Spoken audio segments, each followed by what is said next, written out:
Hello and welcome back to Lois and Morgana Davidson Art. It's Lois here, and today I'm going to be sharing this apple tree painting with you. It's a line and wash painting, nice and simple and fresh, using masking fluid to preserve the white of the paper for the pretty apple blossom on the trees and of course on the grass. But first of all, just a very quick plug for my book, Landscapes in Watercolour, Techniques and Tutorials for the Complete Beginner. It's available to purchase from all good online bookstores, and there's a link to Amazon UK below, and it should be out in the USA on the 2nd of July. Now, looking at this demo, I'm trying to create an orchard with the trees planted in rows. So here's my simplified sketch, and you can see it's literally just a few lines on the page. So the sketch here positions these apple trees in the orchard. You can see they're planted in rows, so I've considered perspective in the way that I've arranged my sketch, with the rows of apple trees sort of disappearing off into the vanishing point on the horizon. So pause the video here if you want to refer to the sketch. The next stage is to go over the sketch with waterproof fine liners. I like Faber-Castell Artist Pitt pens, but any brand will do as long as they are waterproof. So I've added the darkest darks on the tree trunks and some of the branches for some nice shadows as well as outlines. But I've also left some gaps between the branches for blossom and a few leaves. One thing I love about spring tree blossom is it usually appears before the leaves, but the stage here is where there is a bit of blossom left and the new bright spring leaf growth is growing up around it. Now I'm going to preserve the white of the paper for the blossom using some masking fluid and an old small brush. I've dotted it around the ends of the branches where I want my blossom and my emerging spring leaves, and I've dotted some where I put the little limework blossoms and flowers in the foreground. Let the masking fluid dry completely, then we're ready to paint. I'm using Saunders Waterford cold press watercolour paper. It's taped to my board with ordinary decorator's masking tape, and my board's at an angle of about 20 to 30 degrees. And now for the wet in wet technique. I'm wetting my sky all over with a large mop brush. This is a size 18 Escoda Ultimo synthetic mop brush, and so I'm just simply wetting the sky. And then I'll mix up a very light value of quite watery raw sienna, just to take away from the white of the paper and start off that sort of summery glow. And this is, it's my homemade sky blue, but you can use cerulean blue, and sort of skimming it with the mop brush across the wet paper to give my sky a little bit of perspective, a little bit of movement. Everything will soften because I'm painting wet in wet. Now, just before I leave it to dry, I think you can see that I've got a slight amount of paint pooling up where I've got a little bit of dry paper and where I've got my masking fluid. So I'm taking a small mop brush, and it doesn't matter, any clean damp brush, and just touching it to the paint. The brush is what's known as a thirsty brush because it'll sort of soak up any little pools or puddles of paint that kind of accumulate around the masking fluid or on the horizon where the wet paint meets the dry paper. And now to get the orchard painted with a nice pale spring green.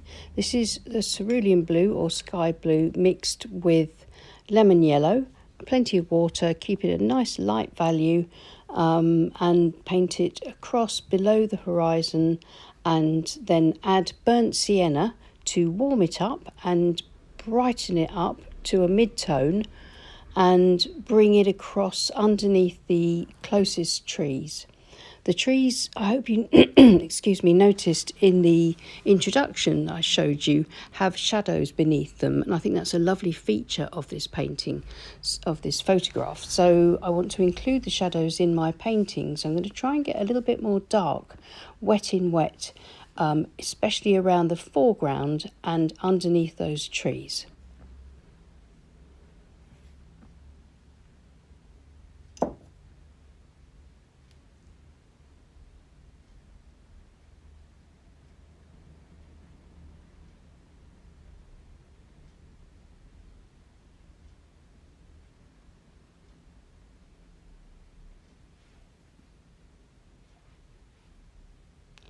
And then lastly, we're going to just darken up the distant tree line, and for that I'm using a size 6 synthetic mop, again an Escoda Ultimo.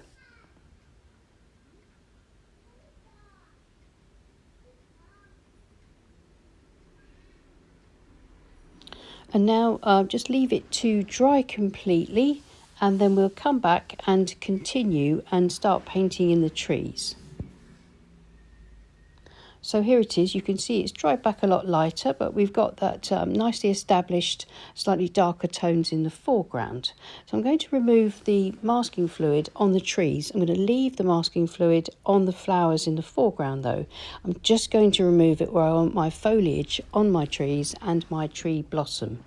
I'm using what's called a rubber cement pickup by Graphics, I think, and it's like a sort of a piece of rubber that you can use to remove the masking fluid, but you can just rub it off with a clean damp finger or use the tacky side of a piece of masking tape to remove it.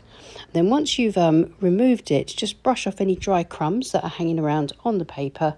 And now to paint the little emerging spring leaves that are emerging around the apple blossom. As I said at the beginning, one of the beautiful things about tree blossom is the fact that the blossom comes out before the leaves. It's not there for long like that, but it looks really pretty.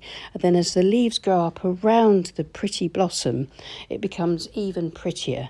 So I've used my cerulean blue to mix with lemon yellow for the paler blues in varying mixes, just adding a dab more blue or a dab more yellow depending on the green that I want. And I'm just using a small round brush with a good point or a calligraphy brush like mine here to dot in the foliage, making sure I leave plenty of the unpainted paper to represent the apple blossom showing through. Then adding burnt sienna and burnt umber to the green mix to warm it up and darken it down, and adding shadows and tones around the lower parts of the trees, but still leaving that lovely lacy tracery so you can see the sky through. And now to paint the shadows under the trees. So I'm using my Escoda Perla size 14 round brush with a good point, and I'm using my darkest green mix that's got a bit of burnt sienna and burnt umber in it, and I'm painting the shadows across beneath the trees, making sure that I get a sort of slightly larger, more defined shadow underneath these foreground trees. Just smudging it off with my finger. If I need to soften it, I can dab it off with a tissue if it gets sort of too dark in places. But all I want is just this hint of shadow under the trees, trying to adjust the size of the shadow underneath each tree as they disappear off into the distance.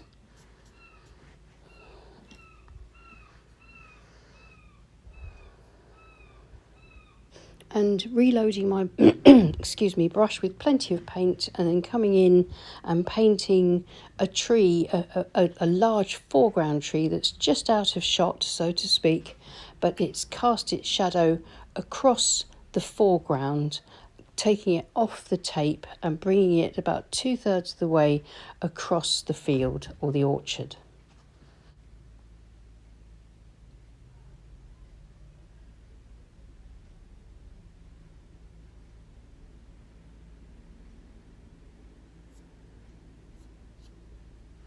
And I'm hoping you can see how these shadows getting smaller as the apple trees go back into the distance in this row here helps to emphasize the perspective and therefore the depth and the distance.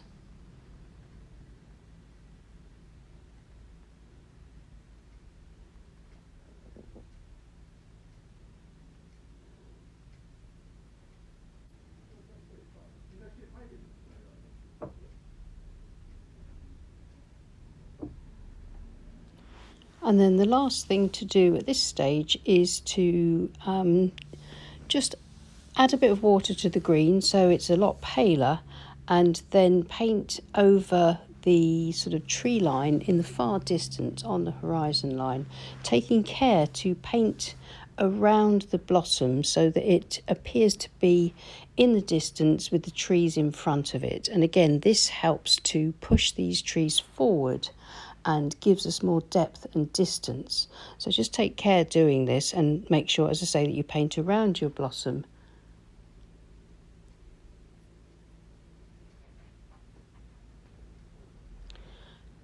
And once you've done that, we're going to leave it to dry completely and then come back and we'll remove the masking fluid on the orchard in the foreground and paint in a few flowers.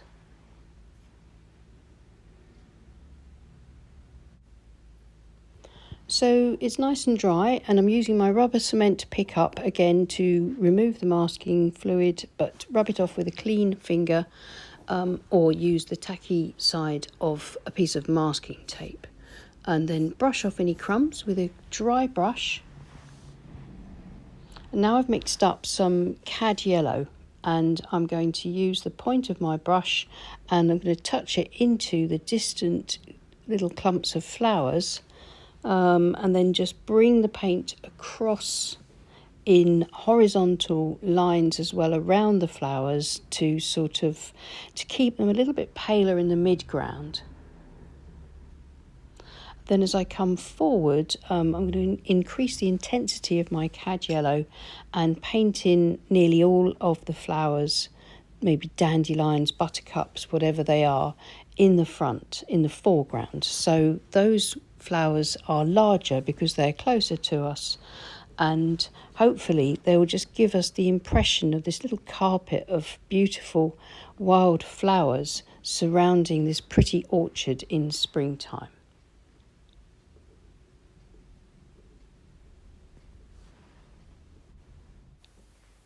So here's the finished painting. So removing the masking tape, we get to see it with a clean white border, and that helps us to see it with fresh eyes, and we can make sure that we like the way it looks and can make any adjustments now if we want to. But I think I'm going to leave it at that. I'll get a better photograph of it in a better light. And I hope you like the way the masking fluid has protected the white of the paper. So we've been able to build up these really pretty effects with the spring leaves and the emerging blossom and the flowers and fallen blossom in the grass in this lovely apple tree orchard.